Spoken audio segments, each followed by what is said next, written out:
Good morning students. Welcome back once again in our social science class. This is your second period. Today I am going to explain remaining chapter lesson 7 tribes, nomads and settled communities. Students, we have already explained some topics in previous class. Today I will be explain these topics. Changing society, new caste and hierarchies. Closer look. Closure look में हम पढ़ेंगे the gods the homes conclusion. Today's our first topic is changing society, new caste and hierarchies. Means anukram. As the economy and the needs of society grew, people with new skills were required. Smaller castes or jatis emerged within varnas. For example, new caste appeared amongst the Brahman. जैसे जैसे economy grow हुई और society की needs बढ़ती गई, new skills people की आवश्यकता पड़ने लगी. वर्णों के अंदर स्मॉल जातीज अमर्ज होने लगी. फॉर एग्जाम्पल, ब्राह्मणों के बीच नई कास्ट अपीयर्ड होने लगी. दूसरी तरफ many tribes and social group को कास्ट बेस्ड सोसाइटी में डिवाइड कर दिया गया और उन्हें जातियों का स्टेटस दे दिया गया. Specialized artisans, smiths, carpenters and masons were also recognized as separate jatis by the Brahmins. Jatis rather than varna became the base for organizing society. Specialized artisans, Smiths, carpenter and masons को भी ब्राह्मणों के द्वारा separate जातिस के रूप में recognised कर दिया गया. वर्णों के बजाय जाति सोसाइटी के संगठन का आधार बनी. Among the Kshatriyas, new Rajput clans became powerful by the 11th and 12th centuries. They belonged to different lineages such as Hunan, Chandels, Chalukyas and others. Some of these too had been tribes earlier. 11th और 12th century के आते आते क्षत्रियों के बीच राजपूत की power बढ़ गई. वे belong करते थे डिफरेंट लाइन एज को, मीन्स दूसरे वंशों से. राजपूत लाइक हुनैन, चंदेल्स, चालुक्यास एक्सेट्रा, इनमें से कुछ पहले ट्राइब्स जाति में आते थे. Many of these clan came to be regarded as Rajputs. They gradually replaced the older rulers, especially in agricultural area. Here a developed society was emerging and rulers used their wealth to create powerful state. कुछ Klein को बाद में राजपूत मान लिया गया. Gradually old ruler को replace करके उनकी जगह ले ली, स्पेशली एग्रीकल्चरल एरिया में. यहाँ डिफरेंट तरीके के चेंज हो रहे थे और रूलर्स ने अपनी स्टेट को पावरफुल बनाने में अपनी वेल्थ का यूज किया, यानी कि अपने धन का इस्तेमाल किया.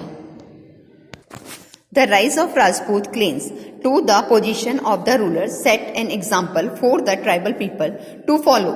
Gradually, with the support of the Brahmins, many tribes became part of the caste system, but only the leading tribal families could join the ruling class. A large majority joined the lower jatis of caste society. Rajput clan rise होने लगी और इनकी position strong होने लगी. Tribe people ने इनको follow किया.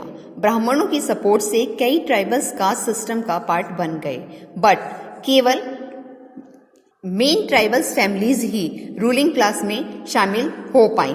Majority of lower जातीज अपनी जगह बना नहीं पाई.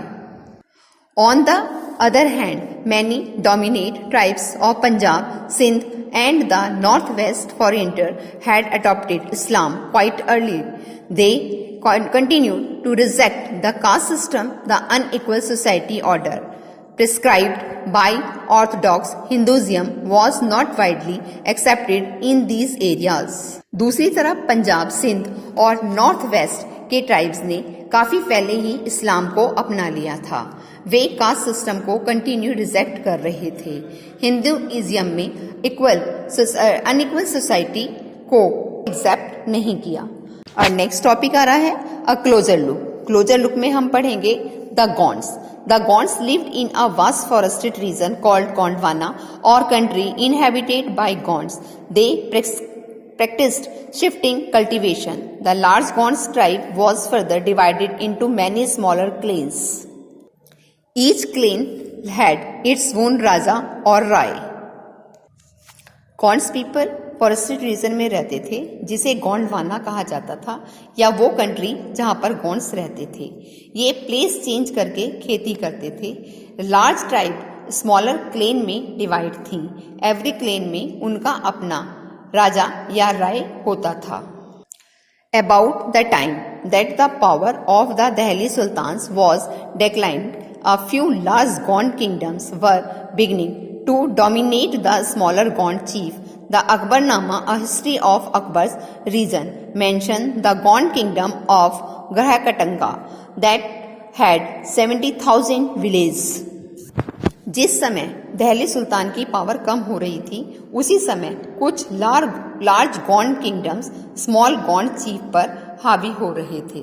हिस्ट्री में अकबर के रीजन में अकबरनामा में मेंशन है कि ग्रह कटंगा में गॉन्ड के 70,000 विलेजेस थे। The administrative system of this kingdom was becoming centralised. The kingdom was divide into ग्रह। ईच ग्रह was controlled by a particular Gond clan. This was further divided into units of 84 villages called Chaurasi. The Chaurasi was subdivided into barhats which were made up of 12 villages each. Kingdom का administrative system centralise था और हर kingdom को गढ़ में divide कर दिया गया था। हर गढ़ में को कंट्रोल करने के लिए पर्टिकुलर गॉन्ड्स होते थे। बाद में इनको डिवाइड किया गया 84 विलेज में, जिन्हें 84 कहा गया। इन 84 विलेजेस को भी डिवाइड किया गया बॉरहट्स में, जो 12 विलेजेस को मिलाकर बनते थे। The emergence of large state changed the nature of Gond society. Their basically equal society gradually got divided into unequal social classes. Brahmins received land grants from the Gond Rajas and became more influential. Large state के rise होने से Gond society के चरित्र को change कर डाला। गौंड्स ब्राह्मण को लैंड देते थे। गौंड्स राजा अपने आप को एज ए राजपूत रिकॉग्नाइज कराना चाहते थे। So Amandas, the Gond Raja of Grahakatanga, amused the title of Sangram Shah. His son Dalpat married Princess Durgavati, the daughter of Salvahan, the Chandel Rajput Raja of Mehboob. अमनदास जो ग्रहकटंगा के राजा थे, उन्होंने एक title प्राप्त किया संग्राम शाह का। इनके बेटे दलपत ने महबूब के चंदेल राजपूत राजा साहलन की डॉटर से विवाह किया, जिसका नाम दुर्गावती था। Dalpat however died early. Rani Durgavati was very capable and started ruling on behalf of her 5 years old son Veer Narayan. Under her the kingdom became even more extensive. Dalpat की डेथ बहुत कम एज में हो गई थी। रानी दुर्गावती बहुत कैपेबल थी। इन्होंने अपने 5 साल के बेटे वीर नारायण के बिहाफ पर राज्य संभाला और उसे बहुत अच्छी तरह से चलाया। In 1565, the Mughal forces under Asif Khan attacked Grahakatanga. A strong resistance was put up by Rani Durgavati. She was defeated and preferred to die rather than surrender. Her son too died fighting soon after. 1565 में आसफ खान ने ग्रहकतंगा पर attack किया। रानी दुर्गावती बहुत साहस से लड़ी। Last में वो डिफीट हो गई। उन्होंने मरना पसंद किया बजाय अपने आप को सरेंडर करने के।